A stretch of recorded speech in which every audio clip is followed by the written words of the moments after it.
రఘురామకృష్ణంరాజు గారిని ఇంతకుముందు ఎంపీగా ఉన్నప్పుడు కస్టడీలో హింసించారు అనే కేసుకు సంబంధించి ఈరోజు కీలక పరిణామం జరిగింది.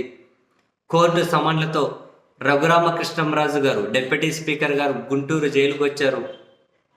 జిల్లా జడ్జి సమక్షంలో నిందితుడిని గుర్తించే పరేడ్ నిర్వహించారు. ఈ క్రమంలో 7 మందినేమో రఘురామకృష్ణంరాజు గారి ముందు ప్రవేశపెడితే ఆయన నేను నిందితుడిని గుర్తించాను అని ఆ పరేడ్ ముగిసిన తర్వాత మీడియాతో మాట్లాడుతూ చెప్పారు. ఎలా గుర్తించారు అంటే ఆయన అంటూ ఉన్నారు, 5 మంది వచ్చారు అప్పుడు నన్ను కస్టడీలో హింసించడానికి. అందులో ఆ వ్యక్తి నా మీద కూర్చున్నారు.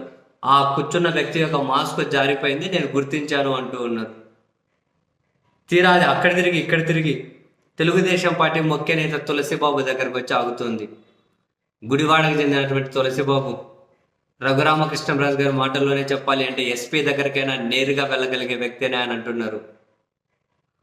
ఆ తులసిబాబు నాకేమీ తెలియదు అని చెప్పి అయితే కోర్టులో చెబుతూ ఉన్నారు. ఆయన అయితే ప్రస్తుతం రిమాండ్లో ఉన్నారు.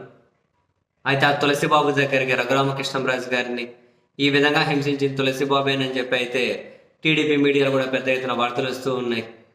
రఘురామకృష్ణంరాజు గారు కూడా ఈరోజు గుర్తించింది ఆయన్నేనని చెప్పి ఇండైరెక్ట్గా చెప్పారు, తనను గుర్తించాను అని. అండ్ తనను సస్పెండ్ చేయమని చెప్పి నేనేం టీడీపీ కంప్లైంట్ చేయను, వాళ్ళే పక్కన పెడతారనుకుంటున్నాను, పక్కన పెట్టాలి కదా.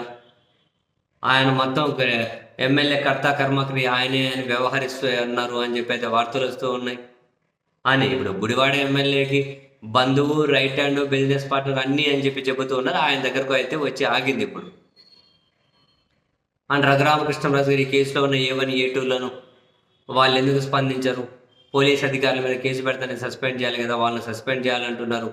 ఇంట్రెస్టింగ్గా అప్పుడు గుంటూరు కలెక్టర్గా ఉన్న వివేక్ యాదవ్ పేరు కూడా రఘురామకృష్ణంరాజు గారు ఈ కేసులోకి ఈరోజు తీసుకొని వచ్చారు.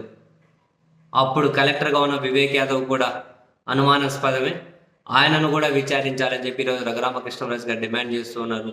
ఇప్పుడు రాష్ట్ర ఎన్నికల ప్రధాన అధికారిగా ఉన్నట్టున్నారు వివేక్ యాదవ్. తనను ఒక కొత్త పేరు ఈరోజు, ఇంతవరకు వివేక్ యాదవ్ పేరు అయితే రాజు గారు బయటకు తీసుకురాలేదు. సో ఒకవైపు నిందితులను గుర్తించాలంటున్నారు, న్యాయమూర్తి సమక్షంలో రికార్డ్ చేశారు. మరి వాట్ నెక్స్ట్ అన్న విషయం అయితే చూడాలి.